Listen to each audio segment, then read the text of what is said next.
It takes, as it turns out, just 10 minutes to get married. Walking out of the marriage bureau and into the afternoon sun, I stared at the small, red booklet in my hand, feeling completely dazed. I was officially married, not to Clara, my fiancée since childhood, but to a woman I had known for less than a week. A total stranger. "I'm sorry, Adam.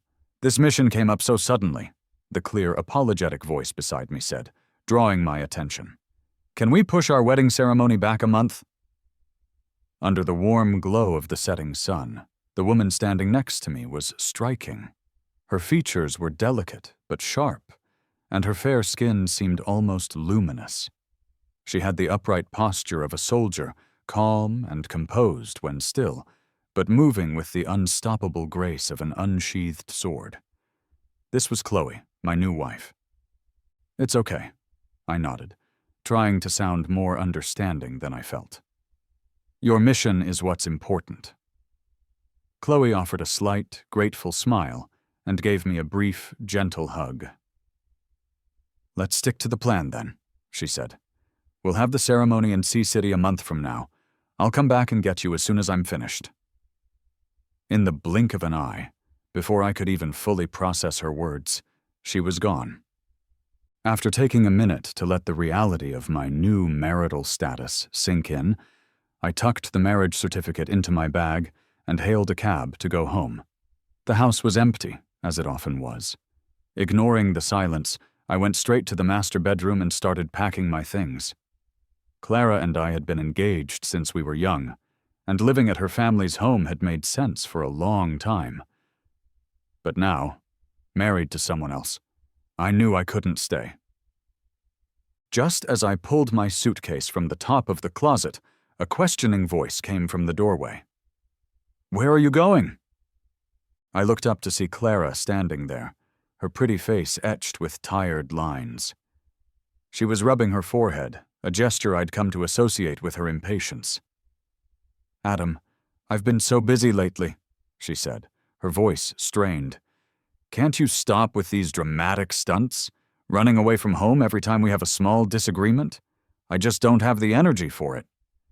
Every time we talked lately, it felt like she was begrudgingly fitting me into her packed schedule.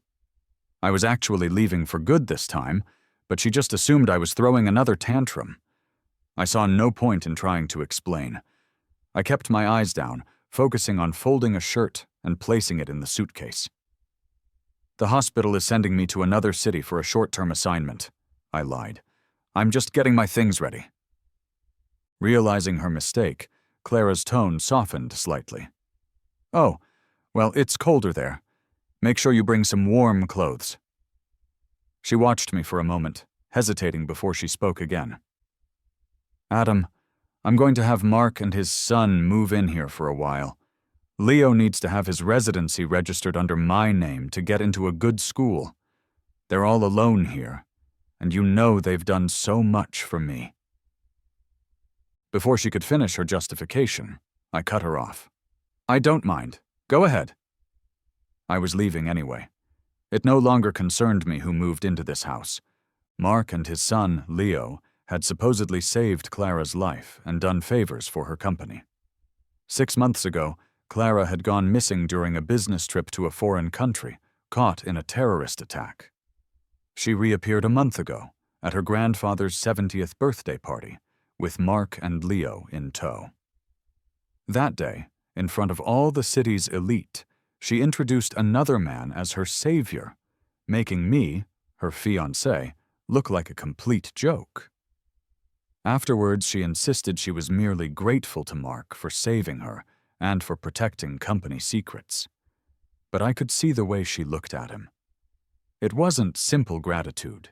It was deep, unmistakable affection. Before, I would have acted like a jealous lion, guarding my territory and trying to block Mark at every turn. Now, I felt nothing. Clara seemed surprised by my easy agreement, but also pleased. "Don't worry, Adam," she said, her voice softening further. "Once Mark settles in and finds a job, they'll move out."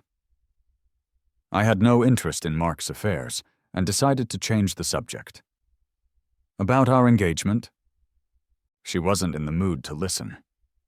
The company is just too busy right now, she interrupted.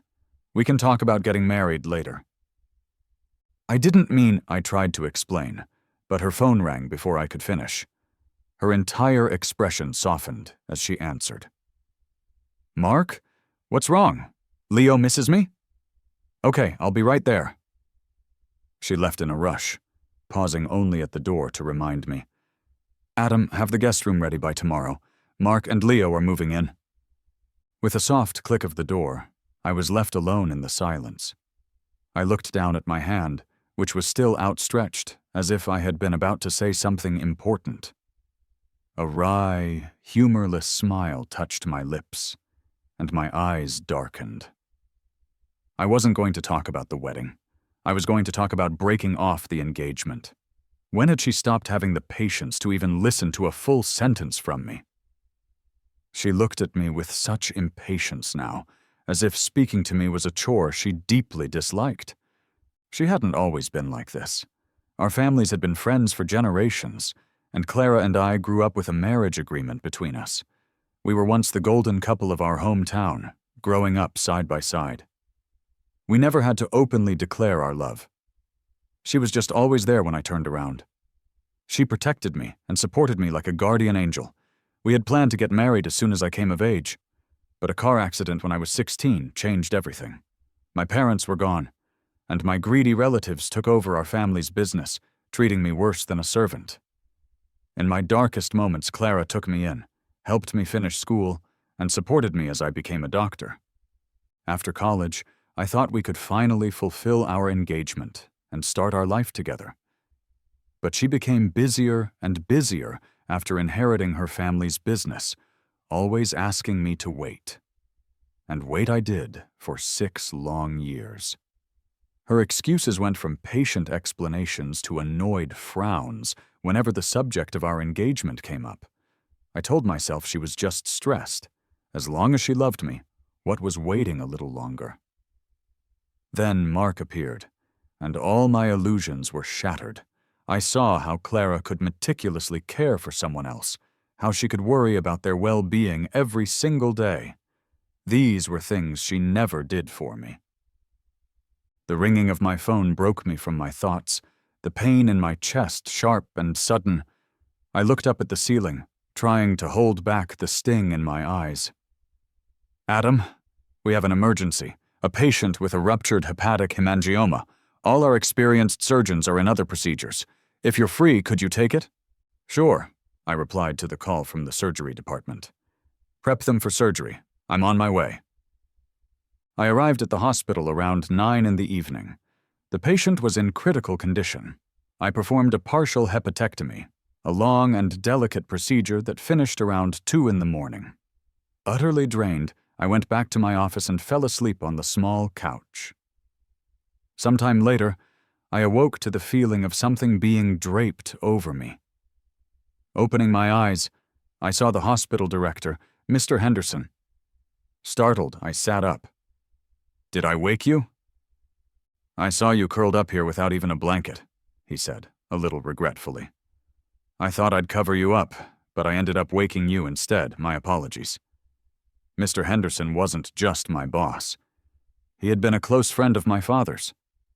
He had watched me work tirelessly over the years, his pride in me always mixed with a deep sorrow for my circumstances. It's fine. I got enough sleep, I said, though it wasn't entirely true. I'll just nap again after I finish my rounds. All right. Finish your rounds and get some real rest, he smiled, turning to leave. As he reached the door, I hesitated for a moment before stopping him. Mr. Henderson, I need to talk to you about something. I'm considering resigning. He turned back, his expression shocked. Why so suddenly? I got married. When Mr. Henderson heard that, a look of pure realization and joy crossed his face. Oh, it's Clara, right? Congratulations, Adam. It's wonderful to see your friendship finally blossom into marriage after all these years. I just offered a small, weak smile, and didn't bother to correct his misunderstanding. He was still so excited that he didn't notice my hesitation. "Hasn't your grandfather always wanted to see you get married? Now he can finally rest easy." The mention of my grandfather softened my gaze, and this time my smile felt genuine. "I hope it makes him happy too." If it weren't for his final wish for me to settle down quickly, I never would have rushed into marrying Chloe, who, as it happened, was also being pushed by her family to marry. The thought of taking my marriage certificate to show my grandfather on my next visit gave me a flicker of hope that it might bring him some joy. After chatting a little more with Mr. Henderson, I went to take care of my resignation paperwork and checked on an apartment I was planning to rent before heading home. I was exhausted from the long night and lack of sleep. In the cab on the way back, I felt lightheaded, and all I wanted was to crawl into bed. But the moment I stepped inside the house and saw the scene in the master bedroom, all the blood rushed to my face, and my fatigue was blasted away by a wave of pure anger. "Leo, what are you doing?" I snatched the picture frame from the little boy's hands. The beautiful painting inside, the one my mother had made, was completely ruined, covered in thick, ugly black marker scribbles. A dark cloud of rage descended over me, and my hands wouldn't stop shaking. This was the only keepsake I had of my mother. That painting had been with me for so many years, through everything, and now it was destroyed. Before I could say anything else, the little boy burst into tears, wailing at the top of his lungs. "Uncle Adam, you're so mean. Dad, come quick. Uncle Adam is going to hit me. I'm scared." The next moment, Mark rushed in, immediately scooping his son into his arms to comfort him. Hey, what happened here?" he murmured to the boy. A few seconds later, he seemed to notice me. With a smile that didn't reach his eyes, he said, "Adam, Leo is just a kid. Whatever he did wrong or whatever he broke, I'll pay for it. Come on, don't hold a grudge against a child." Mark had short, cropped hair and handsome features, but there was an air of defiance about him. His apology felt more like a provocation. A pulse throbbed in my temple. I held up the ruined painting, my voice stern. "Who gave you permission to enter my room and destroy my things? You think you can just pay for this?" Leo, feeling emboldened by his father's presence, yapped back like a little dog hiding behind its owner. "It's just a dumb painting. I'll ask Aunt Clara to pay you back. You're a greedy, mean guy." My eyes were red with fury. I reached out, intending to grab Leo and reprimand him myself. Catching my movement from the corner of his eye, Mark suddenly gave his son a sharp shove, causing the boy to stumble and hit his head on the corner of the bedside table. "Daddy, it hurts! I'm bleeding!" The sharp cry pierced the air. Leo sat on the floor, crying non-stop, a serious-looking gash on his forehead already welling with blood that trickled down his face. Mark immediately cradled his son, his voice laced with false concern as he looked at me. "Adam, even if Leo did upset you, did you really need to lay a hand on a child? I was already apologizing, wasn't I?" I had seen exactly what Mark did, but for a moment I didn't understand his game. A second later, I did. "Leo!" Clara rushed in from outside, her face a mask of panic. She crouched beside Leo and then turned a furious glare on me, her voice cold with accusation. "Adam, Leo is just a kid. How could you hurt him like this?" She didn't even bother to ask for an explanation before condemning me. I gripped the ruined frame in my hands, feeling my heart freeze over. The strength seemed to drain from my body in an instant. My throat was painfully dry, and the defense I wanted to offer was stuck there, unable to escape. Mark, still holding his crying son, began to speak. "Clara, you can't really blame Adam. It's all our fault. We mistook his room for the guest room. We got so used to living in basements back in our old country that we couldn't resist choosing this room with such good lighting. And then Leo messed with Adam's painting, which made him angry." Mark's pitiful speech made Clara's heart ache for him, and she looked at me with even more anger It's just a stupid painting. Was there any need for this kind of violence? Adam, you really have quite the temper. Apologize to Mark and Leo right now. A stupid painting? That was his mother's only memento. Mark might not know its significance, but Clara certainly did. I stared at her, my fingers clutching the frame so tightly my knuckles were white. I'm not apologizing. I didn't push him. Clara only got angrier, her pretty face tight with fury. You still won't admit you're at fault? Mark tugged at her sleeve, saying considerately, Let it go, Clara. Adam doesn't need to apologize. It's our fault for barging into his space. He has every right to be upset. But the more Mark acted like the bigger person, the more my expressionless face seemed to infuriate Clara. With a clenched jaw, she said, Who says he has a right to be angry? This is my house, and I won't have it run by some outsider's whims. Mark, you and Leo can stay here in the master bedroom. Adam can take the guest room. Her words cut into me like knives, causing me to physically falter. An outsider. So after all these years, that's all I was to her, an outsider. The absurdity of it all was overwhelming. Hearing Clara say that, Mark felt a thrill of victory inside, yet he maintained a worried look. The room isn't the issue. It's just that Leo's wound looks really serious. Clara, can you come with me to take him to the hospital? Clara didn't hesitate for a second. She quickly picked Leo up, ready to leave. But I stopped her, my face a blank mask. Clara, let's call off our engagement. She didn't believe me at all, thinking it was just another one of my tactics. With a dismissive wave, she said, Come on, cut it out with these silly games. You stay home and think about what you did wrong. When she finished speaking, she hurriedly left with Mark and his son. As soon as the door closed, I felt utterly drained of all energy. I held the painting to my chest and slowly squatted down, as if I were holding my entire world in my hands. My eyes filled with a warmth that moistened them and made it hard to breathe. For a moment, everything went dark. I wasn't sure how long I sat there on the floor before my phone buzzed in my pocket. It was a friend request from Mark. I accepted it, but received no message. A few minutes later, a message popped up from a colleague. Hey, Adam, I've got something on social media that needs some likes. Can you help me out? I exited the message and began scrolling through my feed. I soon stumbled upon a recent post from Mark that caught my eye. It was a series of photos of Clara sitting by Leo's hospital bed, carefully peeling an apple for him. The caption read, Thankful to have you by my side. I clicked on the post, only to realize it was a live photo with the background audio enabled. I could clearly hear Mark and Clara's conversation. Mark sounded a bit worried. Clara, do you think it'll be okay with Adam? I saw him packing his things earlier. What if he gets angry and moves out? Clara replied carelessly, her tone almost mocking. He's just an orphan. Where else could he possibly go? He might just run off to another city for a short-term surgery assignment. I've seen this act 100 times before. I shut off my phone and closed my eyes, a wry, bitter smile on my face.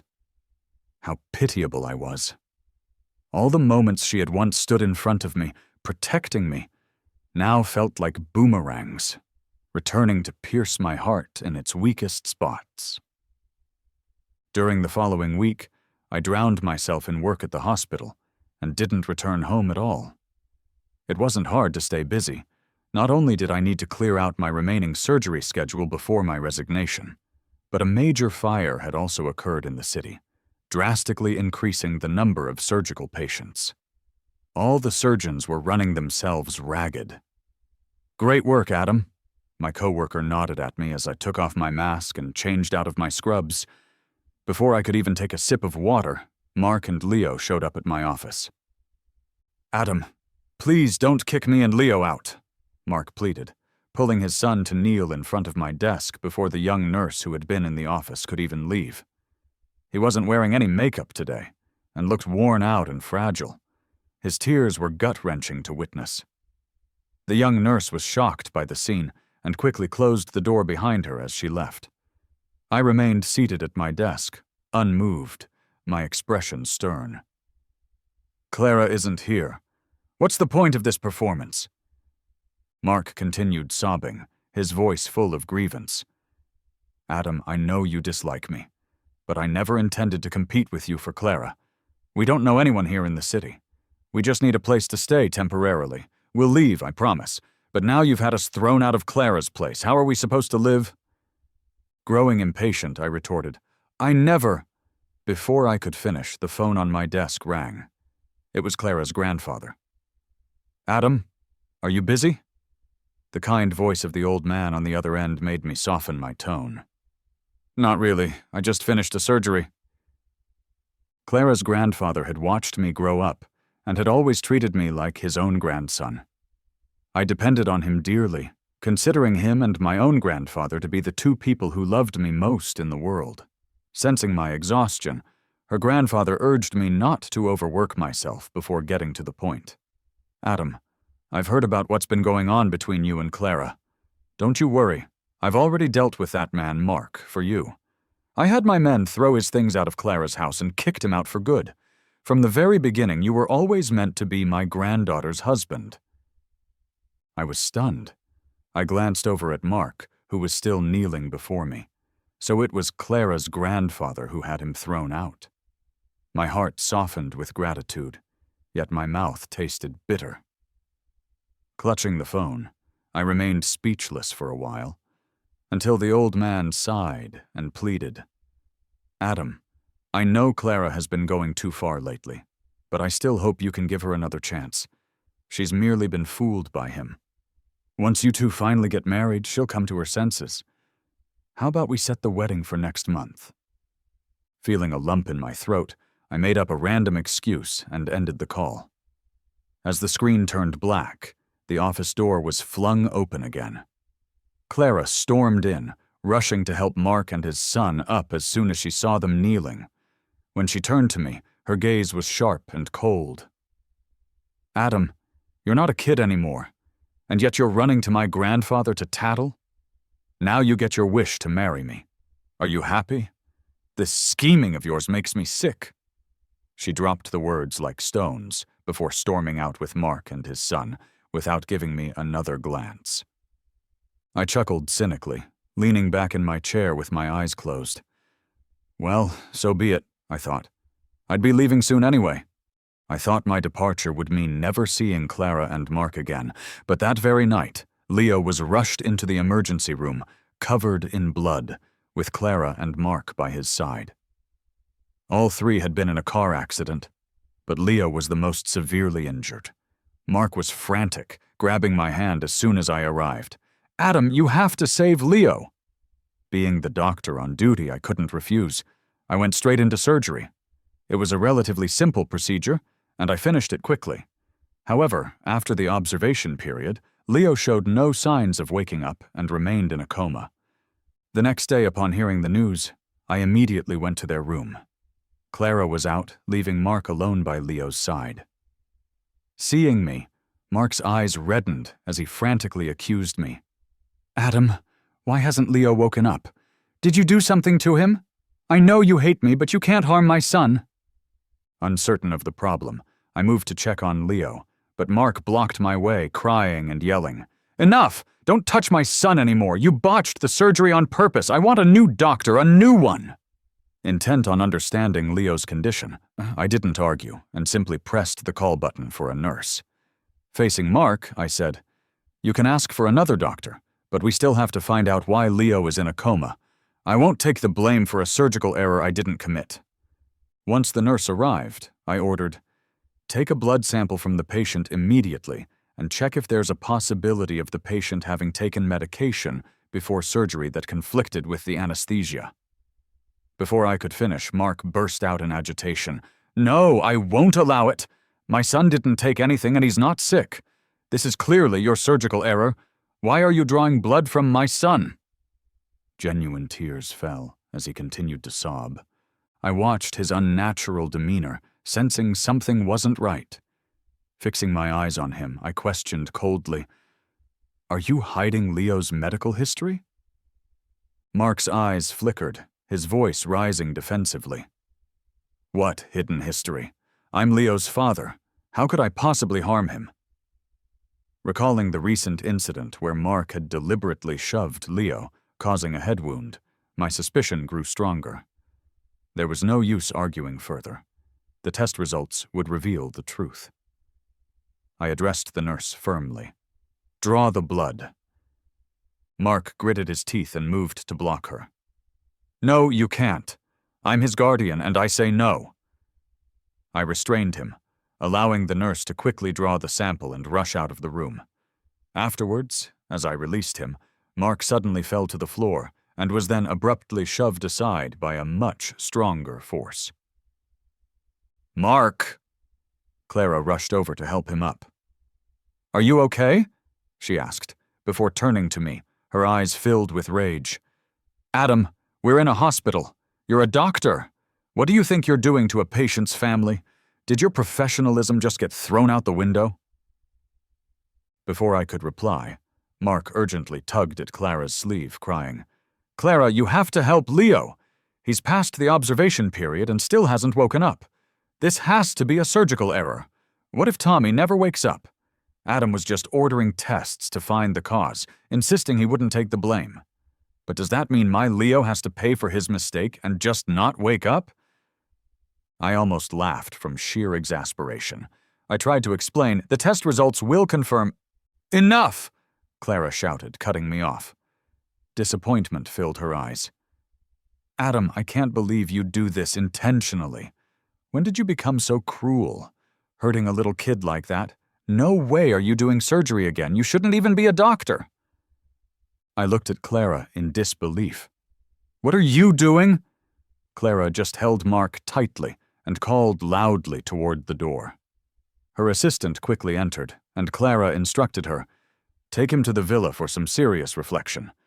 With the wedding coming up, just get him a leave of absence from the hospital and handle the paperwork." Reflect on what? Why did she always believe Mark, even when he was so obviously in the wrong? Seeing the assistant about to grab me, I couldn't take it anymore and shouted, "Don't touch me! I'm not leaving! I need to stay here until the test results come back. I performed the surgery, and I'm not going to be framed for something I didn't do." My words were cut short, as a sharp pain hit the back of my neck, and everything went black. I was locked away in a remote villa by Clara. It was far from the city, surrounded by layers of security and signal jammers. I couldn't even use my phone to call for help. A week into my confinement, the power suddenly went out one night. Before I could react, my phone, which had been useless, rang in the dark. I picked it up quickly. The voice on the other end was anxious. "Adam, you finally answered. You need to get to the rehabilitation center. Your grandfather, he's not doing well. Get over here now. You might still see him one last time." The words echoed in my mind like a drumbeat, hitting me with a physical force. My hands trembled so much I nearly dropped the phone. After hanging up, I threw on my coat and started dashing out of the house. I had to see my grandfather one last time. Rushing downstairs, I got to the door only to have the guards stop me. "Adam, Clara's orders. You can't leave." Desperate, I pushed against the hands blocking me, shouting, "My grandfather is critically ill. Let me out now!" The guards looked at each other, but eventually shook their heads. "Adam, we can't help you. Clara's orders are firm. Try calling her. If she says you can go, we won't stop you." My eyes red with desperation, I hurriedly dialed Clara's number, nearly fumbling the phone in my haste. The first call went unanswered. The second call also went unanswered. On the third call, it rang a couple of times and then went to a busy tone. She had seen my calls and was actively ignoring them. My heart dropped, and my eyes burned with unshed tears. I slumped to the floor, clutching my phone. What about Grandpa? I couldn't bear the thought of not seeing him one last time, the person I loved most in the world. Dragging myself up, I tried to rush outside again. The guards quickly intercepted me. "Adam, you mustn't go." "Let me go! I need to see my grandfather. Let me go!" Chaos erupted at the villa's entrance. At that moment, the sound of a car pulling up broke through the commotion. Through my tear-blurred vision, I saw Clara's grandfather appear. Unable to hold it back any longer, I broke down, sobbing. "Grandpa, please take me to see my grandfather one last time." Clara's family car raced at its limits, but by the time we reached the sanatorium, 40 minutes had passed. I ran anxiously into the ward, but all I saw was a nurse covering my grandfather's face with a white cloth. I stopped, looked on in disbelief, and let out a choked chuckle. "What are you doing? Don't cover it so high. Grandpa can't breathe if you do that when he's sleeping." Walking over slowly, I gently pulled the white cloth away. My grandfather's face came into view, still kind and gentle, but his once warm hand had turned cold, and his body had grown stiff. As a doctor, I knew human physiology better than anyone. I knew with absolute certainty that he was gone. But I couldn't believe it. I didn't want to believe it. I held his cold hand to my cheek, as if my own warmth could bring him back to life. I spoke softly. "Grandpa, Adam is here. Why won't you open your eyes and look at me?" But the only answer was the deafening silence of the room. That gentle voice would never come again. Even the young nurse couldn't bear to watch me like this. She said gently, "Your grandfather passed about 30 minutes ago. I saw how hard you tried to get here, but maybe it was just meant to be. Before he went, the old gentleman said one thing. He hoped that his Adam would always be happy." With those words, the nurse left, giving me some space. A moment later, heart-wrenching screams echoed through the quiet room. Afterwards, Clara's grandfather helped me with all the arrangements for the cremation. By the time Clara found out about it, the funeral was already over. She rushed to the scene, arriving just as I, dressed all in black, was coming out. Even without any makeup, I stood there, feeling fragile and hollow, like I might break at any moment. Clara suddenly looked panicked. She hurried over to me to explain, "Adam, are you okay? I didn't mean to ignore your calls. I didn't know. Leo woke up and I was with Mark." I interrupted her quietly. "It's fine. It's all over." The word "over" panicked Clara even more. She grabbed my arm, forcing a smile. "Adam, I was wrong this time. You've always wanted to go to that country with the hot air balloons, right? Your birthday is coming up. Let's go and have some fun, okay? For now, let's just go home." Without waiting for an answer, she took me by the arm, leading me to her car. Once we were home, Clara couldn't rest easy. She secretly arranged for guards to watch the house, afraid that I might try to leave. But I didn't show any unusual behavior. I agreed to go with her, and I busied myself packing my things. 3 days later, we headed to the airport together. Looking at the 2 large suitcases in front of me, Clara was a bit surprised. "Why are you bringing so much stuff?" I kept my expression calm. "I want to stay for a while." Clara didn't suspect a thing, smiling. "Sure, whatever makes you happy." On the way to the airport, Clara's phone rang repeatedly, but she ignored every call. I noticed, but didn't say anything. At check-in, she glanced at her phone and suddenly looked alarmed. "Adam, something's wrong with Leo. You go ahead. I'll handle this and catch up with you." With those words, she turned and left quickly, without a second thought. I watched as her figure disappeared into the crowd, moving in the opposite direction. Then, I pulled a different ticket from my bag, a ticket for Sea City. I whispered to the empty air, "Goodbye, Clara." Just before boarding, I received a text message from Mark. "Pretty angry, huh?" She chose me in the end. I smirked slightly. "Angry? Not really. Who hasn't fallen for a jerk or two in their youth?" I typed back, then swiftly deleted his contact information and turned off my phone, waiting for the plane to take off. "Clara, The bidding this time was a breeze. Thanks to you and me. Here's to us. Casually clinking glasses with a business partner, Clara downed her glass of wine before tugging at her collar in annoyance. Her eyes glanced at her phone screen. It was already 3:30 in the afternoon. Adam should have landed by now, right? Why hadn't he messaged her to check in? Was he still angry? Feeling frazzled, Clara suddenly heard a ding from her phone. A message alert.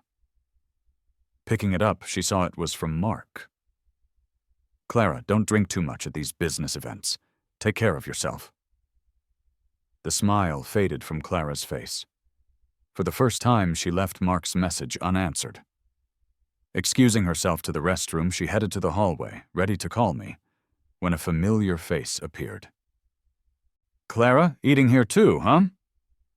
Looking up, Clara recognized my boss, Mr. Henderson, and nodded politely. Remembering something I had apparently mentioned to him, Mr. Henderson said cheerfully, I haven't seen you around lately. Congratulations on marrying Adam. You two have been through so much since you were kids. It's no small feat to make it to this point.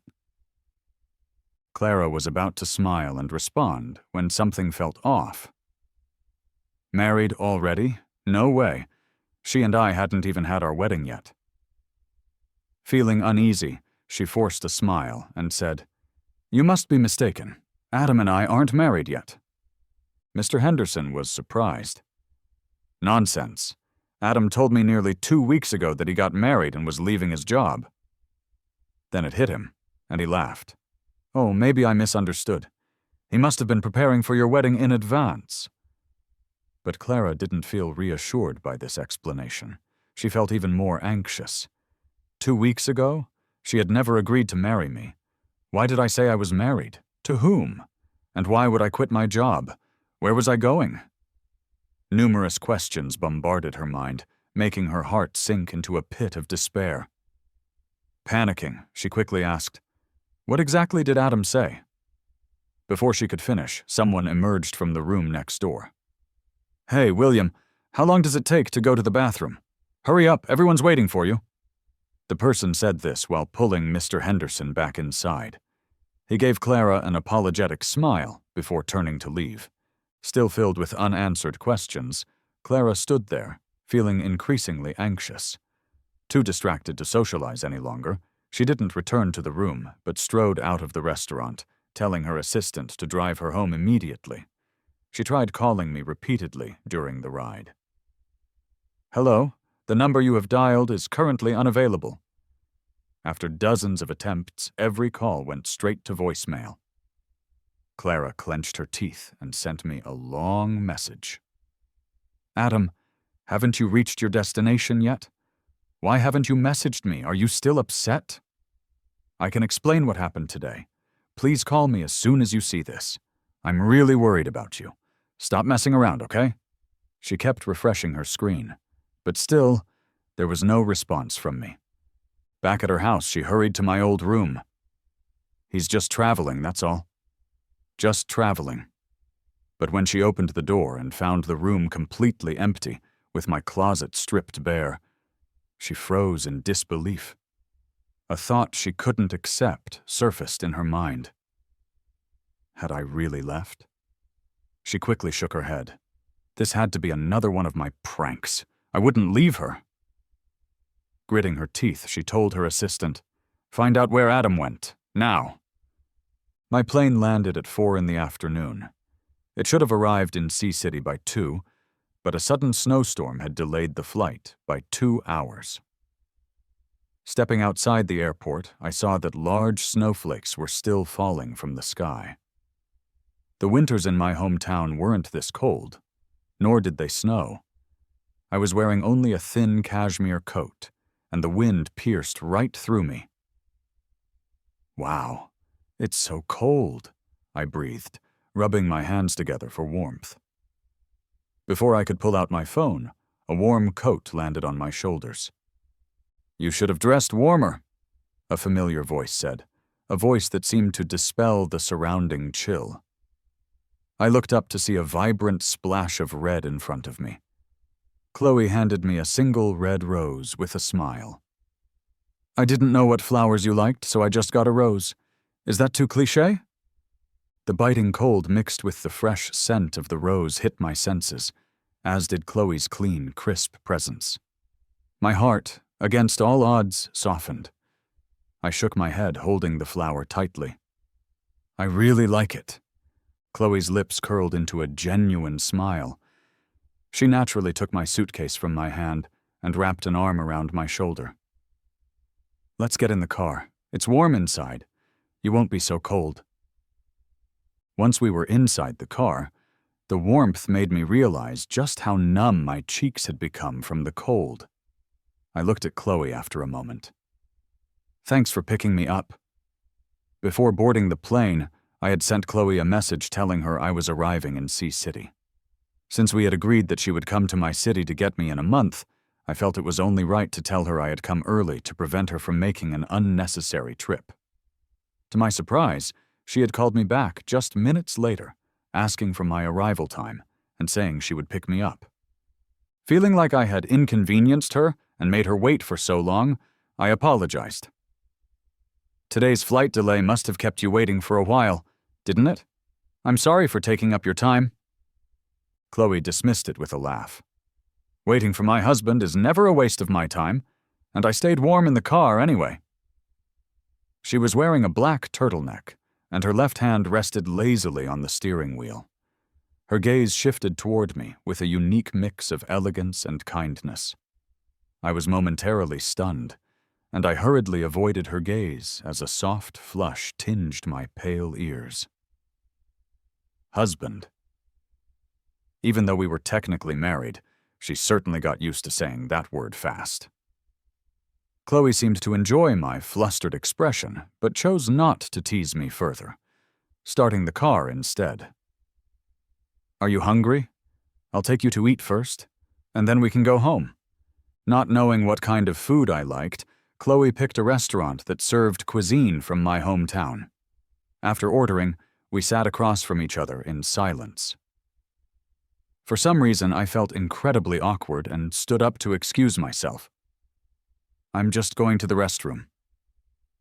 Chloe nodded with a smile. Okay, I'll be right here.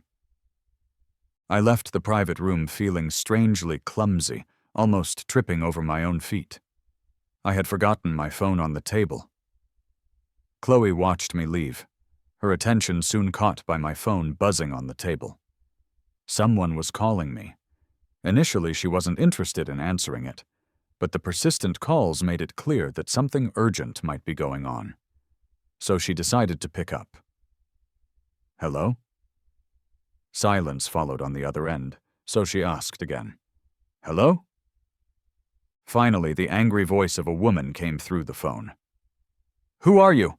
Where's Adam? Why are you answering his phone? The woman's demanding tone was irritating, and Chloe narrowed her eyes coolly. I'm his wife. Who are you? As she spoke, she noticed me standing at the entrance to the room. She handed me the phone. Your phone kept ringing. I answered it in case it was something urgent. Seeing the caller ID, Clara, I was surprised. Meeting Chloe's gaze, I was at a loss for words. Some things couldn't be explained in just a few sentences. But as my wife, Chloe had a right to know. I didn't know how to begin. Understanding my hesitation, Chloe reassured me, pressing the phone into my hand. Whatever it's about, we can talk about it later. Take the call now. If you don't want me to hear it, I'll step outside. With that, Chloe turned to leave, but at the last moment I stopped her. Seeing her surprised expression, I reassured her. There's nothing you can't hear. Then, I put the call on speaker. Clara's shout came through loud and clear. I took a deep breath. What do you want? What's with the delay, Adam? Clara's voice held a tinge of relief, but it quickly turned somber. Where did you go? Why haven't you returned my calls? And who was that woman? I sent you so many messages and you didn't answer any of them. Are you still throwing a tantrum? Her tone escalated into a near scream by the end. Even through the phone, I could picture her irritated expression. She was probably, once again, upset about her precious time being wasted on such unimportant matters. A quiet, fleeting sense of irony brushed past me, without stirring any real feeling. In a calm voice, I replied, "Clara, I got married. The woman who answered the phone is my wife." Clara could hardly believe it, thinking I was just messing with her. She softened her tone to explain, "Adam, drop the act. I know you're upset that I left you at the airport today, but Mark and I are nothing more than friends. I'm just grateful to him since he saved my life. You are my future husband. Can't you just be a little more understanding?" "I'm not making a scene," I said seriously. "Clara, I'm on my honeymoon with my wife. Please don't call again." Clara was losing her patience and raised her voice. "Adam, is this just some ploy to get my attention?" Just then, her assistant's voice came over the phone. "Clara, I found Adam's flight details." The sound of papers rustled, and Clara's voice calmed down. "Are you in Sea City now? You just wait for me. I'll find you and we can talk in person." Feeling certain that I was just trying to get her attention, she started lecturing me. "Adam, I'm so tired of your games, and using marriage as an excuse for you and Mr. Henderson to leave your jobs is incredibly childish. Do you really think I would believe you married someone else? You're an orphan. Who else would possibly marry you but me?" She paused, realizing she had crossed a line, and quickly tried to backtrack. "Adam, that's not what I meant earlier." But I didn't want to listen anymore. I hung up the phone and blocked her number, then all her social media accounts. My heart was pounding in my chest. I looked down, trying to steady my breath, my hands clenching into fists on my knees. 6 years, and I had finally heard Clara's true thoughts. So, because I was an orphan with no family to rely on, she had felt entitled to treat me poorly, dragging out our engagement for years. All those past excuses weren't genuine. She believed I would never leave her because no one else would have me. It was disgusting. How did the sweet, protective girl I remembered become so rotten? My body started to shake with nausea, and my vision darkened as I nearly fell from my chair. The anticipated pain didn't come. A warm, strong hand gripped my shoulder and pulled me into a comforting embrace. "Are you okay? Do you need to go to the hospital?" Chloe asked, her voice full of genuine concern. I leaned into her embrace, certain that she was wearing a worried expression without even needing to see her face. My new wife was so different from Clara. The anger and disgust inside me slowly began to evaporate. I slowly sat up and shook my head at Chloe. "I'm fine. Maybe just a bit of low blood sugar." I hesitated for a moment before saying, "The person who called, that was my ex-fiancée. She doesn't know about our marriage yet." After explaining everything that had led up to this moment, I looked at Chloe, waiting for her reaction. Our marriage had been a quick, practical solution to family pressure on both sides. If she felt deceived and wanted a divorce, I wouldn't blame her in the slightest. Chloe looked serious, holding my gaze for a long moment. My heart tightened, but she simply asked, "Do you still have feelings for her?" I was stunned. She wasn't angry or accusatory. After a moment, I shook my head firmly. "It's completely over between us." "Then if you're not concerned, why would I be?" Chloe raised her eyebrows, a relaxed smile spreading across her face. "It would be strange for a man like you not to have an ex, and you've clearly moved on. Now you're my husband. Even if she tried to compete, she wouldn't stand a chance." Drawn in by her easy confidence, I found myself asking, "Why not?" "Because I won't give her the chance to take you from me," Chloe whispered confidently. "Plus, we're in a military marriage. Breaking it is a serious offense." I flushed under Chloe's direct gaze, instinctively looking away. But her confident demeanor comforted me, easing the tension in my shoulders.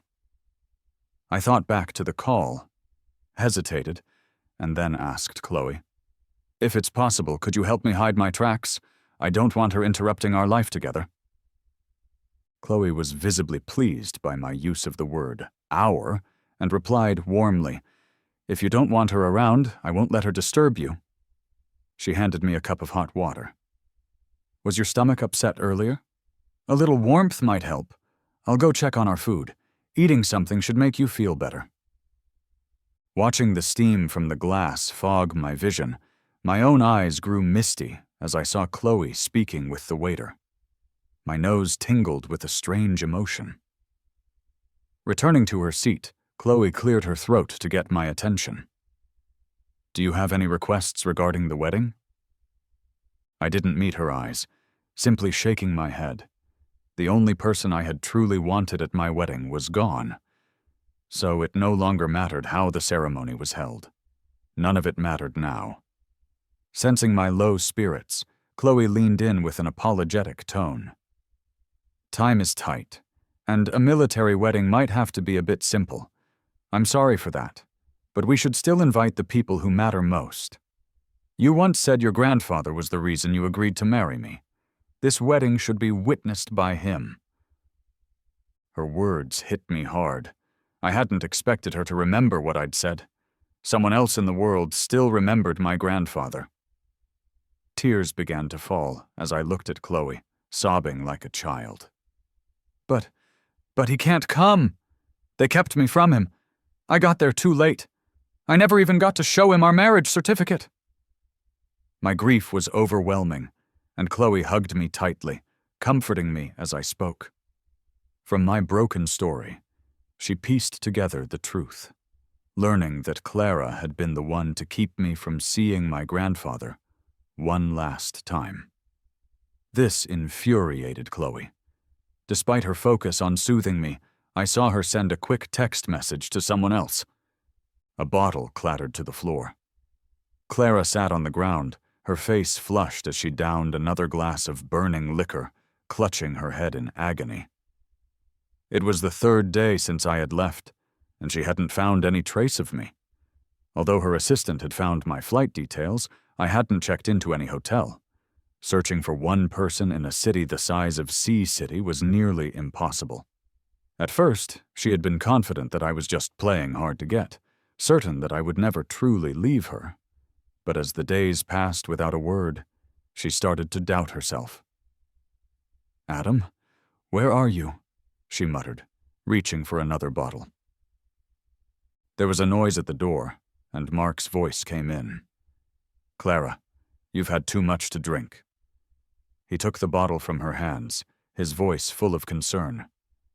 "I know you're upset about Adam, but seeing you like this hurts me.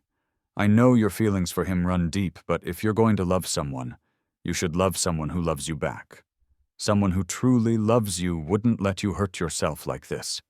Mark, without mentioning my name directly, consistently worked to undermine me. He wanted to imply that he was the one who truly loved her, the one who valued her most. Whether she was drunk or convinced, Clara didn't respond. With her eyes downcast, Mark felt encouraged and leaned in. "Come on, Clara, the floor is cold. Let me help you up." He was dressed up, with his shirt's top buttons undone, his toned chest on display. But as he reached for her, Clara suddenly pushed him away. "Don't touch me." Stunned, Mark fell to the floor, his arms scraping against the hardwood. He stared at her in disbelief. "Clara?"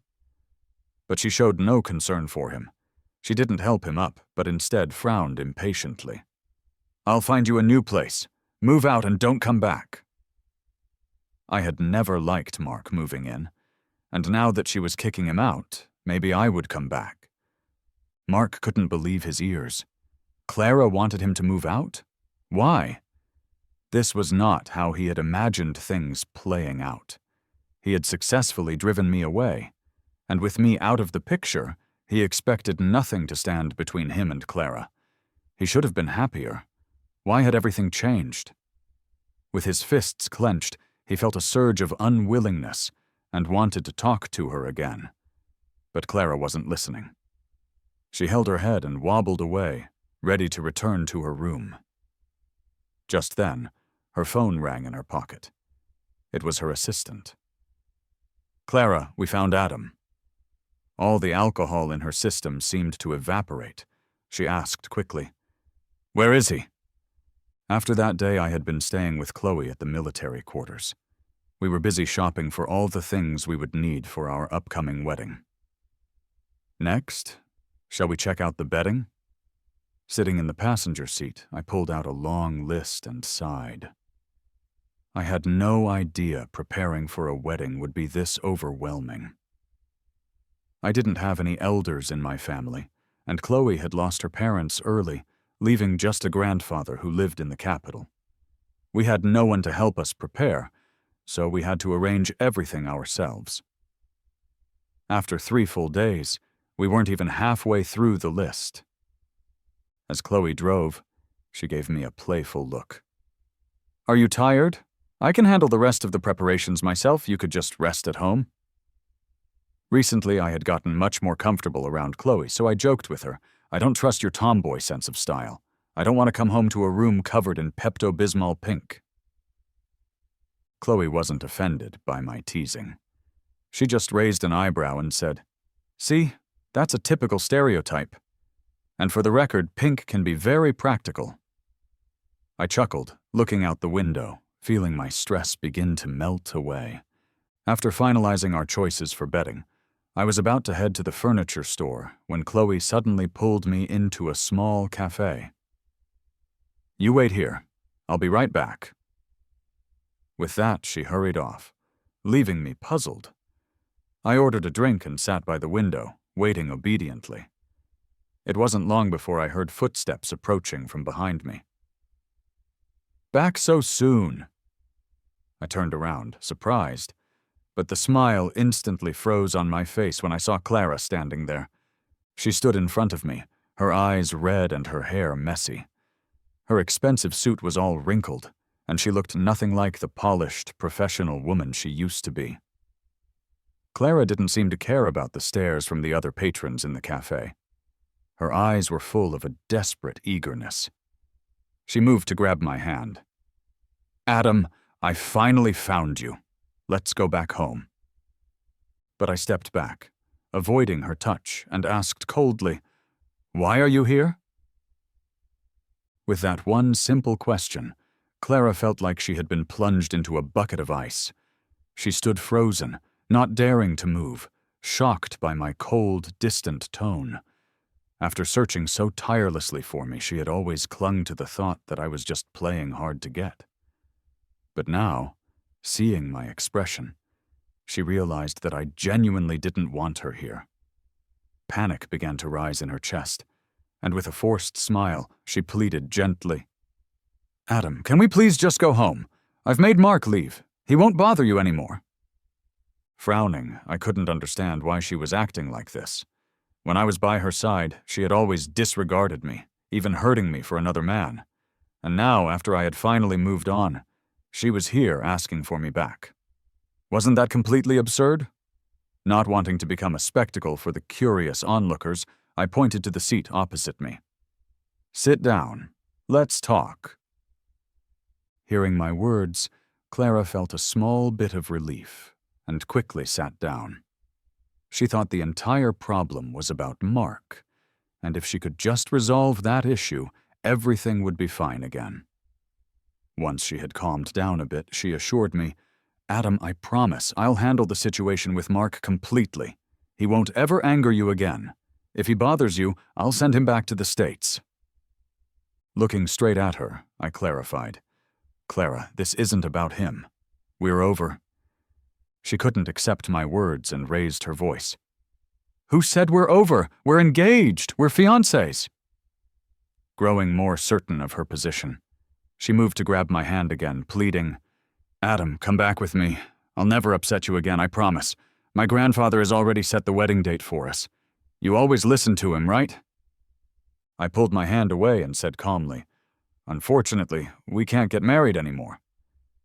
"What do you mean?" Clara's lips trembled as I showed her my phone. 2 digital marriage certificates were displayed on the screen, their bold red color piercing her eyes like daggers. "I told you I'm already married." Paralyzed, Clara grabbed at the phone, unwilling to believe it. "This can't be real. You photoshopped this, right? This isn't funny, Adam." Trying to dismiss it as fake, she couldn't ignore the official steel seal, the date, and the certification number staring back at her.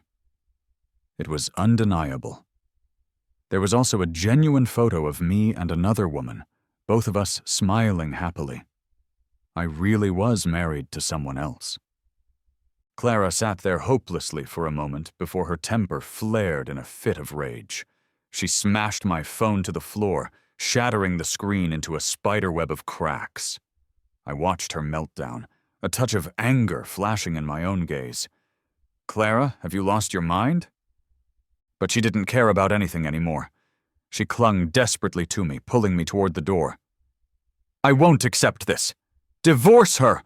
We'll get married right now. You're my fiancé. You can't be with someone else." "What on earth are you saying? Let go of me."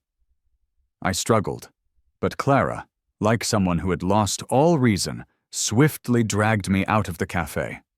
"Let go of me, Clara. I'm not going with you." Even as I fought back, my dress shoe got caught, twisting my foot painfully. As the sharp pain shot up my leg, I almost fell, but she kept dragging me along. Passers-by watched, whispering amongst themselves, but no one dared to intervene. Just as I was about to shout for help, I was suddenly pulled into someone's arms. An angry voice cut through the chaos. "Who said you could touch him?" Looking up, I saw Chloe's tense expression. Before I could speak, the pain from my ankle forced me to let out a groan. Chloe glanced down at me, concerned. "Did you twist it?" Carefully, she helped me to a nearby bench, opened a shoebox she was holding in her hand, and swapped my uncomfortable dress shoes for a pair of soft, comfortable sneakers. Feeling the immediate relief in my foot, I was taken aback. "You bought these shoes for me back there?" Chloe looked sympathetically at my now swollen ankle and casually remarked, "You were wearing such tough-looking shoes. I just thought of getting you a new pair. I didn't expect you'd run into someone who apparently doesn't have eyes on your trip out." After saying that, she stood up, glaring at Clara with a sharp, intimidating look. She coldly rebuked her. "His ankle is sprained. Didn't you see that? You want him to go with you, but is this how you treat him?" Clara recognized Chloe from the marriage certificate photo instantly, and her gaze turned icy. Despite feeling a pang of guilt for my injury, she held her ground. "Adam is my fiancé. Our issues are none of your business." "Fiancé?" Chloe sneered, and firmly wrapped her arm around my shoulder. "Too bad. Now he's my husband." Surrounded by onlookers, I blushed deeply, tugging at Chloe's sleeve and whispering, "All right, that's enough." Chloe squeezed my hand, smirking. "What are you afraid of? We're legally married. It's not like I'm some mistress trying to break up a happy home." Clara watched our closeness, anger burning like a wildfire inside her. Chloe's comment about being the mistress hit a raw nerve. Unable to bear it any longer, Clara shouted, "Let go!" and lunged at Chloe. But Chloe wasn't scared at all. She stepped forward and fought back. The difference between someone used to sitting in an office and someone who trains for combat was immediately evident. Chloe quickly subdued Clara. Clara was in pain, and in a final, desperate attempt, she threw a wild punch only to have it graze Chloe's mouth. Seeing Chloe get hurt, I rushed over, cradling her face. "Are you okay? Does it hurt?" Chloe tried to smile and reassure me, but winced from the pain. Watching her, I couldn't control my anger. I looked at Clara and said, "Why are you still pretending, attacking someone like that? Are you crazy?" Stunned by my sharp rebuke, Clara felt incredibly wronged. Though Chloe's hits were strategic and hadn't left any marks, her body ached all over. Chloe could have easily dodged that punch, but she had taken it on purpose. It was a trick. As if to confirm Clara's thoughts, Chloe stood behind me, flashing her a challenging smile. Clara was infuriated. Forcing herself up, she said, "Richard, she's faking it. She's just trying to get your sympathy." Seeing her stepping forward again, I blocked her path. "If you make another move, I'm calling the police." Watching me defend another woman so strenuously, Clara felt as if a knife was piercing her heart. Clutching her aching ribs, she laughed bitterly. "Adam, you're leaving me for her? You come from a prestigious family, and what is she? Some penniless girl? What can she possibly give you?" Moving to grab my hand, I immediately brushed it off.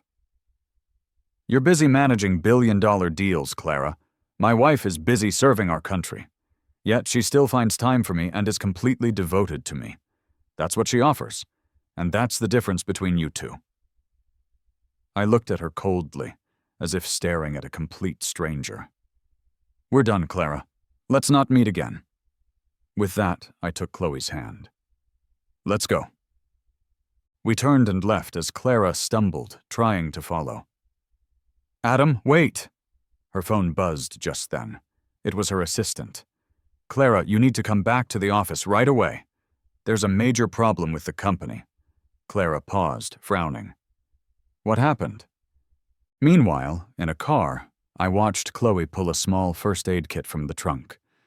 She found some ointment and was about to apply it to my ankle when, feeling awkward, I stopped her. "I can do it myself." Chloe avoided my grasp, teasing, "Your ankle is pretty swollen, and it needs a good deep massage. You know that, right, doctor?" I pursed my lips, knowing she was right, but the idea of letting her work on my ankle still made me uneasy. Suddenly, Chloe leaned toward me, whispering, "You're not shy, are you?" Her face loomed close, her low voice mesmerizing. I quickly lowered my head, stuttering, "Who said I'm shy?" Chloe was waiting for this. She grinned triumphantly. "Great! Since you're not shy, let's get started." Saying so, she rubbed on the ointment and gripped my ankle firmly. I was caught off guard by the sudden jolt of pain, and my eyes teared up. Seeing me suffering, Chloe softened her movements. "Hang in there. Once the swelling goes down, it'll hurt less." The pain gradually faded. Looking at Chloe's focused expression, I was reminded of my unanswered question from earlier.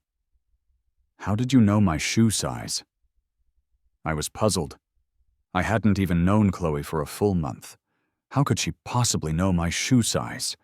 Without stopping her massage, Chloe responded as if it were the simplest question in the world. "By looking at your shoes, of course. Since we're married, I figured I should know more about you. So I checked out your preferences. You like grapes and strawberries, but hate bananas. You love the color white, but despise yellow. And your birthday is in March." Her head was down, and her mellow voice resonated deep in my heart. I was surprised. She knew so much about my likes and dislikes, and she was completely accurate. Chloe looked up and smiled. "Am I right?" My heart softened. I whispered, "You're right." It turns out that understanding someone isn't about how long you've been together, but about how much you care. 20 days isn't short, but 20 years isn't long either. Those with a heart will understand. Those without a heart can never be taught. Chloe was genuinely trying to treat me well. I used to think we were simply a timely match, a couple of convenience who would likely end things quickly. But now I saw that she was working to make this relationship something more meaningful. I recalled my grandfather's words to me once. "Adam, what kind of person should you marry to be happy?" There are two types of people, those you love and those who love you. I had asked him which one I should choose. "No," he had said, "you choose a good person. Love fades. Only with someone who is responsible and patient will you find true happiness." At the time, I didn't understand my grandfather's advice, but now I thought I might be starting to. Chloe finished massaging my ankle. Though it was still swollen, it would hurt less in the coming days. Looking at my reddened ankle, feeling the residual warmth from her hands, I felt a bit sheepish. Why do you have a first aid kit in your car? Chloe snapped the lid shut. Sometimes my missions can be dangerous. Treating yourself quickly can save your life. Her casual tone belied the inherent risks, making me feel anxious. Are your missions always this dangerous? Hearing this, Chloe pressed a hand on the seat beside me, enclosing me in her space with a low chuckle. Worried about me, huh, hubby? Her charming eyes sparkled like stars, captivating me. She was constantly teasing me. There was nowhere to hide. Feeling a bit embarrassed and annoyed, like a cat whose fur had been ruffled the wrong way, I decided to step closer. Weren't you the one who said we should get to know each other better?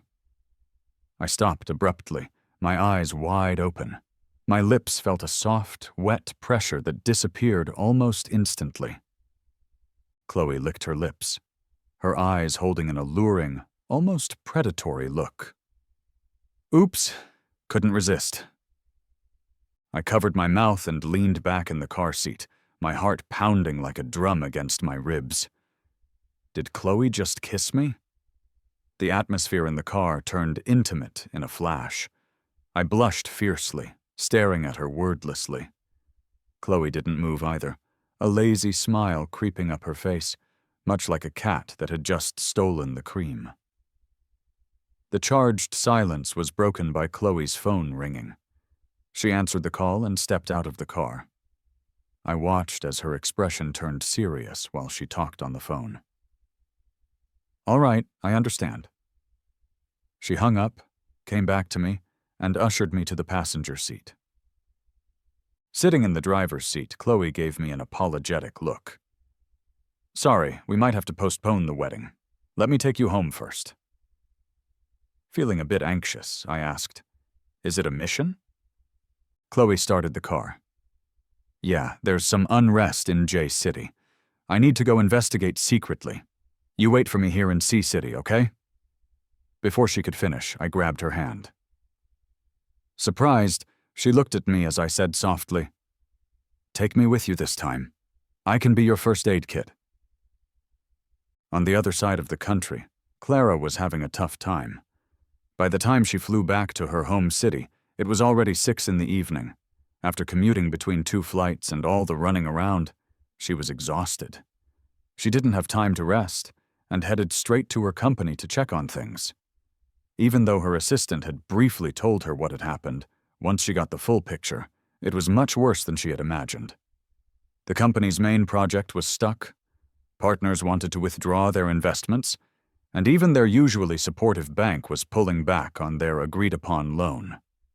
While she was trying to soothe these concerns, the shareholders also got wind of the trouble. Worrying about their dividends, they demanded that she give an explanation. So she called a late-night board meeting, pleading with the shareholders for more time to resolve the crisis. After 2 hectic days, the situation began to stabilize. She could finally spare some time. Just as she was about to start looking for me again, Mark called her. She held a bit of a grudge against him because of my leaving, but remembering how he had once saved her life, she couldn't be too harsh. Hesitating for a bit, she answered the call. Over the phone, Mark's voice was hopeful. Clara, Leo is awake. He's asking for you. Could you come see him? Leo had gotten hurt because of her, and she felt guilty, so she agreed. In the hospital room, Mark put down an apple and approached her as she arrived. Clara, you're here? Yeah, she replied, glancing at the still sleeping Leo and frowning. I thought he wanted to see me, but he's asleep. Mark felt a bit disgruntled, but forced a smile. Would I lie to you? He woke up earlier. He just nodded off again. Looking at her weary state, he added, You've lost weight. Is it because of Adam? He gave her that same sympathetic look, the one that always seemed to work before. Yet this time Clara just felt annoyed. It's none of your business. If Leo isn't awake, I've got work to handle, she said, turning to leave. Mark, not ready to let her go, desperately grabbed her arm. Clara, watch Leo for just a bit, okay? I need to go get some hot water. The room needs someone to look after it, especially with a nurse coming to change the drip soon.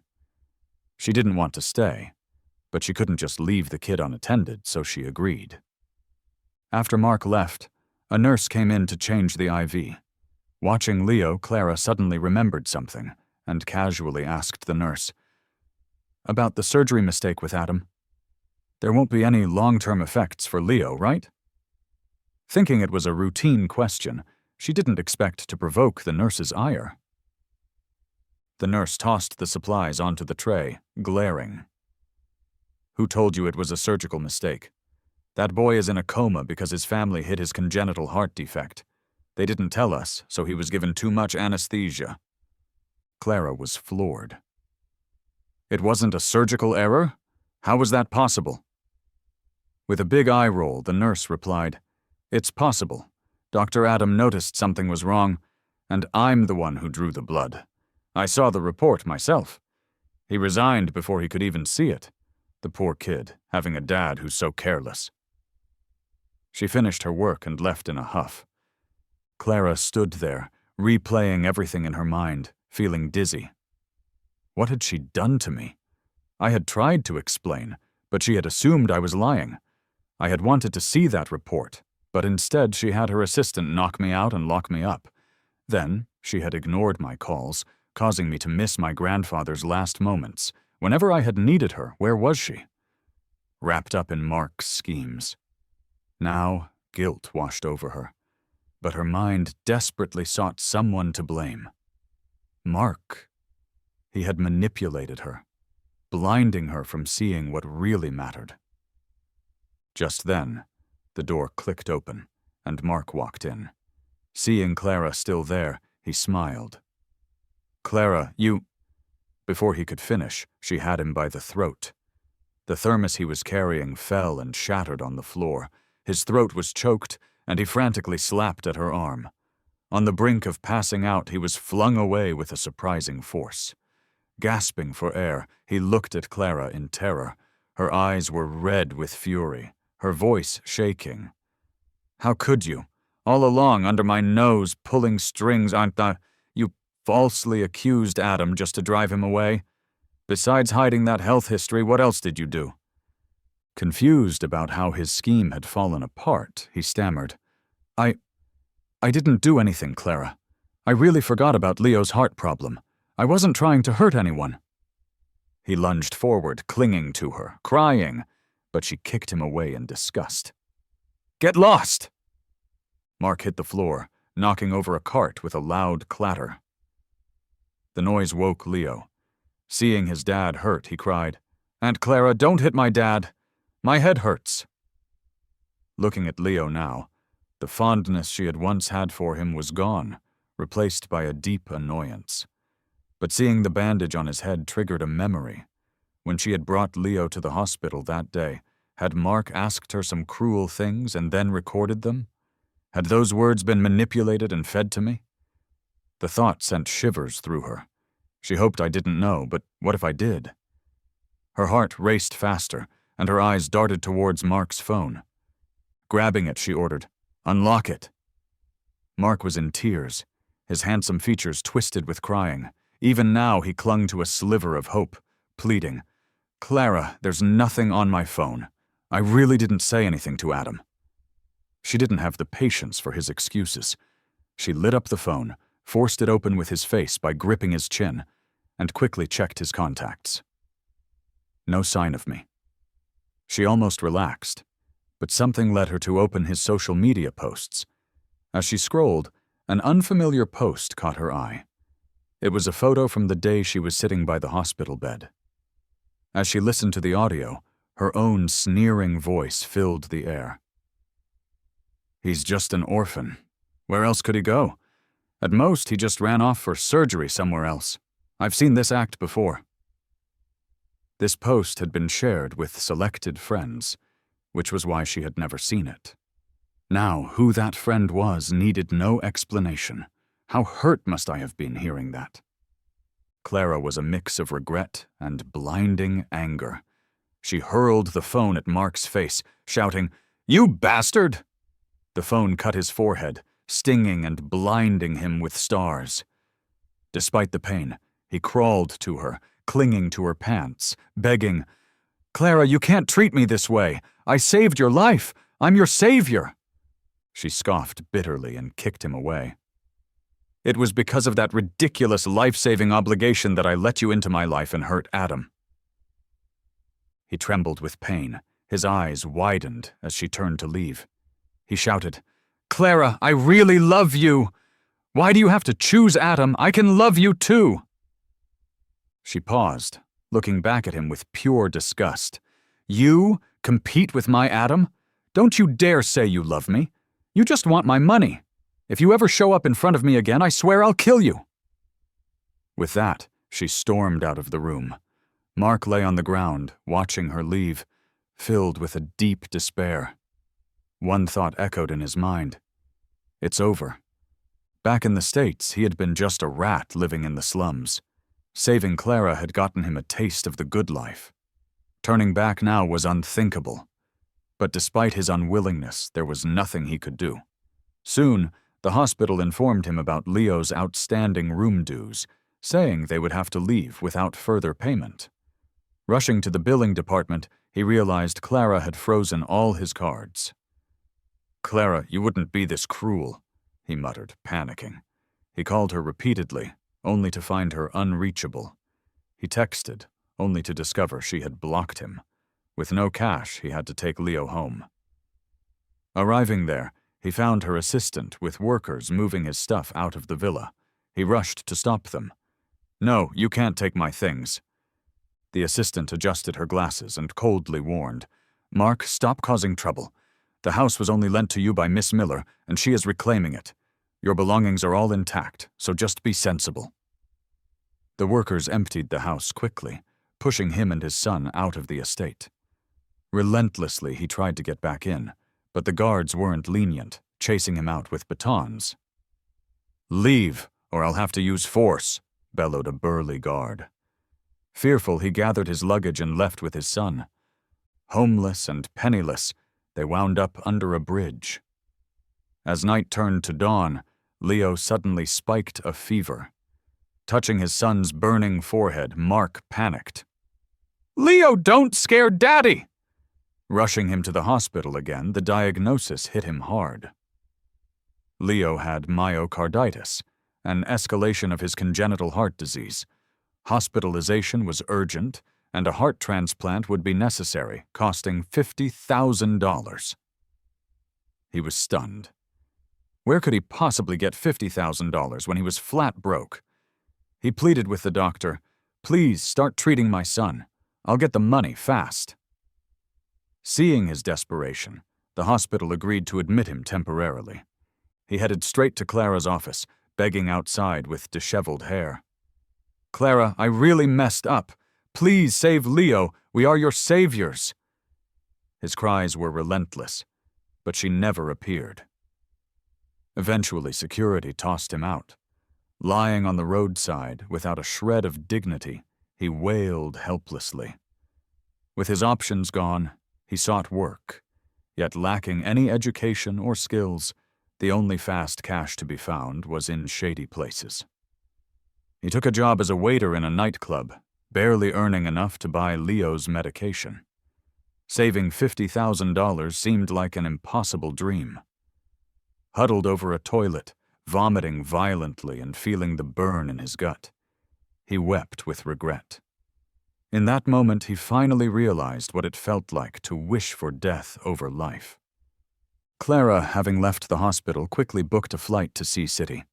She needed to find me and explain everything. She would concede her mistakes, and she would do anything to win me back. This time she prepared thoroughly, even having her assistant locate Chloe's home address. Upon reaching the military compound, the neighbors told her, "Oh, Chloe? She's out on a mission. Her husband is a great guy, though. He's a military doctor now, too. While we spouses stay here, he went with her." She hadn't expected to miss us, but she wouldn't give up. "Do you know where their mission is?" she asked urgently. "Those are classified secrets," shrugged the neighbor, and walked off. She stood there for ages, frozen with shock. During this time, I had traveled with Chloe, helping many people along the way. Our final destination was J City, where tensions from local terrorists had spiked. We saw a constant influx of patients, and I was in surgery almost non-stop. Working in a military hospital, I seldom saw Chloe. When we were able, we'd reassure each other via text messages. As busy as we were, I felt an even closer bond with her, something deeper than friendship, more beautiful than love. One day, as I was exiting the operating room, a call flashed from my old hometown. "Hello, Adam? This is from Watson Private Hospital. Mr. Miller is critically ill, and he's asking to see you." I dropped my new phone in shock, nearly shattering it. My heart racing, I hastily picked it up. "I'll come right away. Please, do everything you can to save him." Saying the last words, my voice broke into tears. Gary was Clara's grandpa's real name. How could he suddenly be so ill? I heard that familiar, terrifying sound in my ears again. After wiping my blurry eyes, I rushed to my boss's office to ask for leave and booked the first flight back. Even though I was exhausted, I couldn't sleep on the way.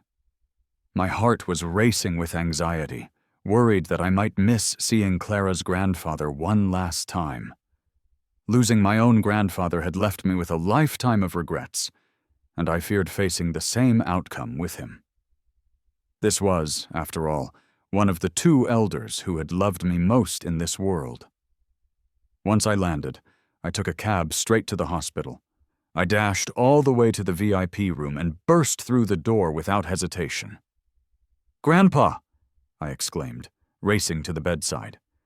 My eyes were red, but then I froze. Clara's grandfather was sitting up in bed playing Candy Crush on his phone. He looked vibrant and nothing like a sick man. "Adam's back," he said, putting his phone down with a smile as he waved me over. I walked over and sat by the bed, examining him carefully before finally breathing a sigh of relief. "So, you're okay?" Even though I knew I had been played, I felt only relief. I would rather be fooled by him 100 times than experience the real loss of another loved one. The kind of pain is a lifelong burden that suffocates you whenever you remember it. With the heaviness that had lingered during my journey now lifted, I felt lighter. I looked at him in exasperation. "Grandpa, why did you scare me like that? Hearing you were critically ill almost gave me a heart attack." Seeing the dark circles under my eyes, he felt guilty and patted my hand. "It must have been a rough trip back, huh? But I had no other choice. If I didn't call you this time, maybe I wouldn't get to see you anymore." I lowered my head at those words. I had changed my number and cut off all my past connections, but shutting him out might have hurt the old man's feelings. After all he had done for me, I didn't know how to face him. Sniffling with my emotions on edge, I murmured, "I'm sorry, Grandpa." With a gentle sigh, a warm hand came to rest on my head.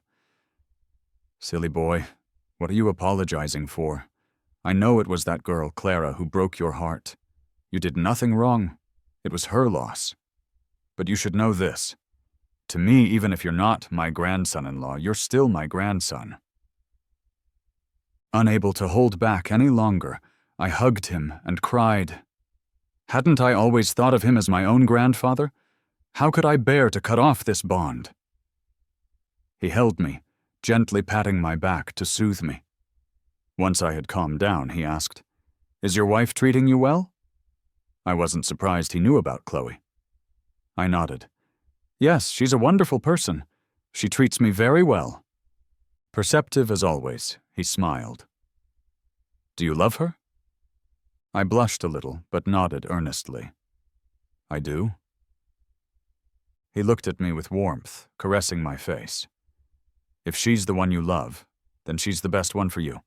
When you have your wedding, I want to be there." My eyes welled up, and I nodded vigorously. "Okay?" The atmosphere was cozy until urgent footsteps interrupted us. Clara rushed into the room, her eyes welling up at the sight of me. Adam, you're back." She seemed worse for wear. Her cheeks were sunken, and her lovely face was thinner and altered. I frowned at seeing her. Not wanting to deal with her, I stood and informed her grandfather, "Grandpa, I need to head back. I didn't take much time off and there are patients waiting for me." He nodded with a smile. "I'll have a driver take you. Call me before your wedding." I reluctantly hugged him one last time, and then rose to leave. His assistant followed, offering, "I'll arrange a driver for you, sir." I nodded, not sparing Clara a single glance as I passed her. She hurriedly tried to grab me. "Adam, I'm sorry. Please don't leave." Her grandfather's face turned stern. "Jason, hold her back." Clara was restrained by the bodyguards, forced to watch as I walked away. Her eyes were red, and she struggled, yelling, "Adam, don't leave me, please!" But I didn't stop. I never looked back. When I had finally disappeared from view, they released her. She immediately tried to chase after me, but her grandfather's sharp voice stopped her. "Clara, will you still not let him go?" Frozen in place, her red eyes met her grandfather's in frustration. "Grandpa, why didn't you tell me Adam was back? He's my fiancé. How can I just let him marry someone else? I want him back." Her grandfather looked at her coldly. "He was your fiancé, but you gave him up. He's married now." She gritted her teeth. "I don't accept her as his wife. She's not even better than me. I'll get Adam back." He sighed at her stubbornness. "You're relying on your family's status. But let me tell you, Chloe's family is no less powerful. She's the granddaughter of a high-ranking military leader, and her uncle is the chairman of the Changhua Group. The power they have is immense." Her face turned pale as realization hit. "So that company incident—" "Yes," her grandfather nodded. "Chloe was behind it." Defeated, her eyes glistened with unwillingness, but soon showed only despair. If Chloe's family status surpassed her own, how could she ever hope to retrieve me? That same day, I flew back to J-City. I had one more day of leave, which I spent resting and catching up on sleep before returning to work. Life went on, with me busily tending to patients. During my spare moments, I'd chat with Chloe, sharing what I ate, what I saw, or the interesting cases I had encountered. Her replies were infrequent, but they were comforting nonetheless. Until one day, a day and a half passed without a single reply from her. It was unusual, and it worried me. I tried to reassure myself, thinking she might just be on a difficult mission, but by the 48th hour, I could no longer sit still. Just as I was about to call her, a nurse rushed over. "Adam, your wife, Chloe, was hit by a stray bullet. She needs surgery, and we need your consent. Come quickly." I ran with the nurse to the operating room, my mind buzzing as I saw Chloe, bloody and still, through the glass window. Her lifelessness terrified me. As a doctor used to death and blood, I was never afraid of it, until now. I feared I might lose the Chloe who always charmed me with her playful smiles. Tears instantly flowed, paralyzing me. I was unable to move. It was the nurse who helped me sign the consent form, my hands shaking so badly that I could barely hold the pen. The surgery light flickered on, and I took a seat in the hallway to wait. As someone usually on the other side of those doors, I never knew how excruciating it was to wait during a surgery. An hour later, the surgery was over. When the operating room doors opened, I rushed forward, just like any other anxious family member. The surgery was performed by the most experienced head of the department, but I still couldn't relax. Thankfully, the doctor removed his mask and said something that brought me immense comfort. "Adam, your wife's surgery was a success. Now we just have to wait for her to wake up." I sighed with relief, thanked him, and then went to the recovery room to be by Chloe's side. I gently wiped her hands and face with a warm cloth. Sitting by her bedside, I admired her pale yet handsome face. When she slept, Her face had a dignified calmness that seemed unusual for her. Her eyes, when open, often had a mischievous charm that suited her more.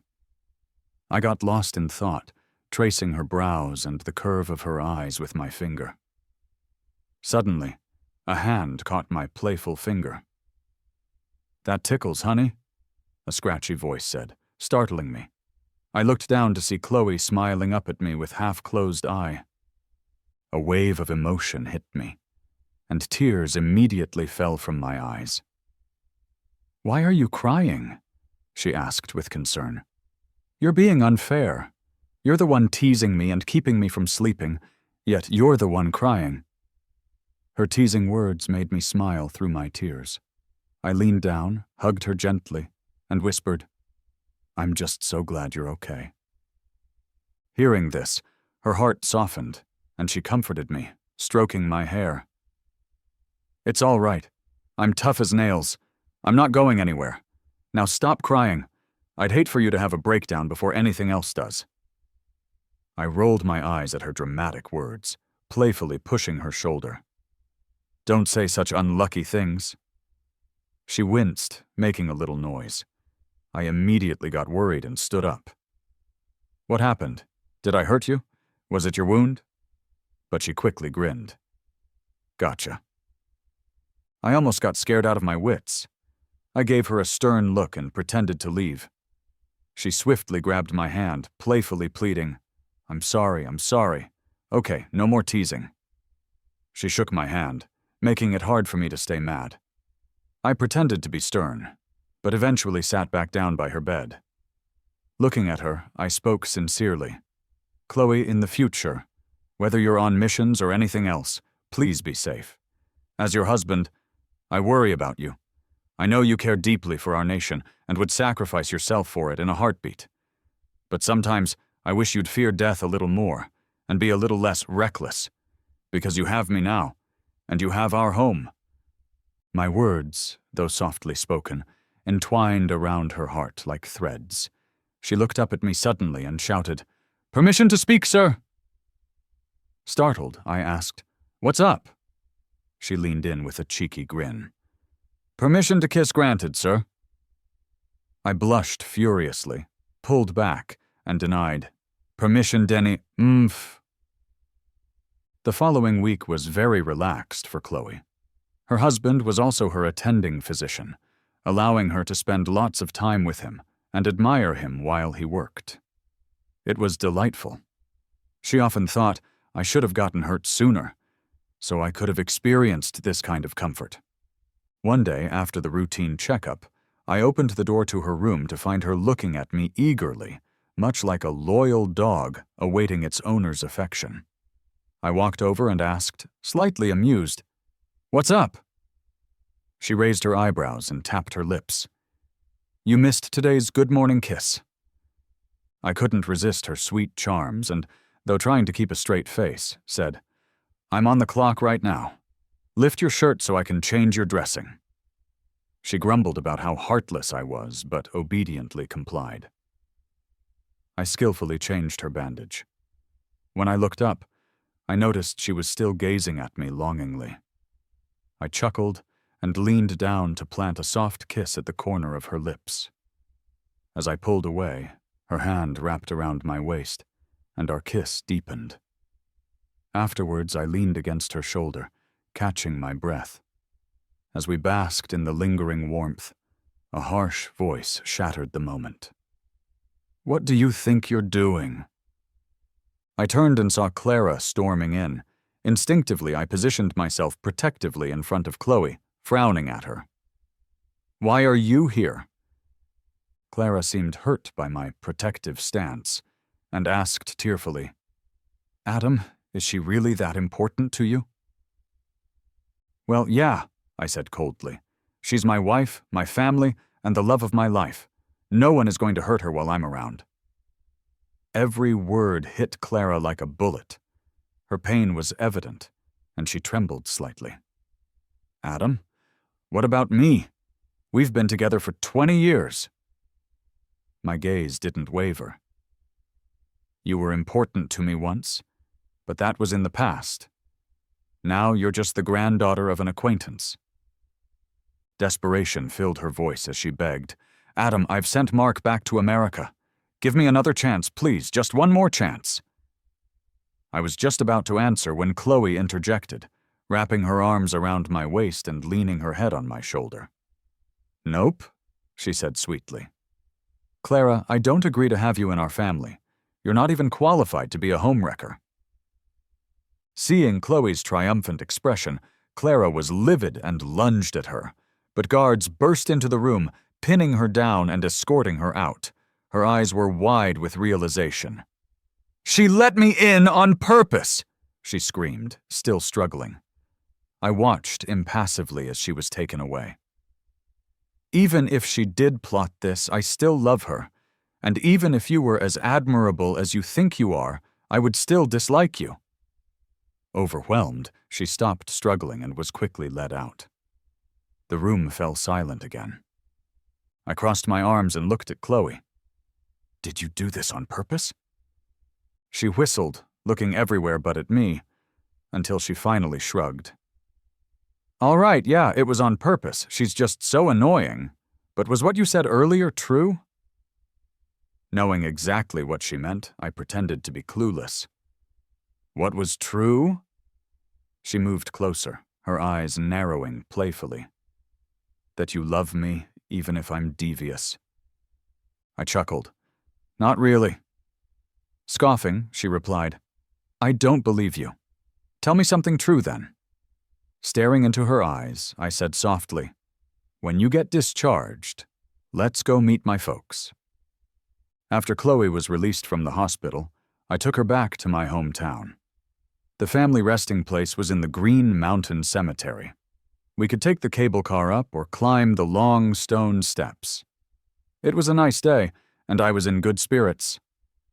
Let's just hike up, I suggested. Chloe lifted her eyebrows. You're the boss. Together we held hands and climbed the steps.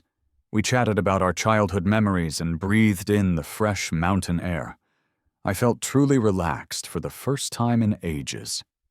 Seeing me so overjoyed, Chloe watched over me, making sure I didn't trip in my enthusiasm. After 40 minutes, we reached the summit. The cemetery gates lay ahead. I paused for a moment, then led her towards my parents' grave. Though I hadn't visited in years, I knew I would find it. There seemed to be an unseen force guiding me, and soon we found the gravestone. It had rained a few days prior, leaving the photos on the gravestone dusty and blurred.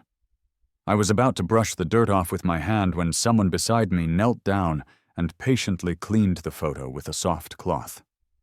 My heart softened as I crouched in front of my parents' tombstone, my eyes red but a smile on my face as I said, Mom, Dad, I brought your daughter-in-law to see you.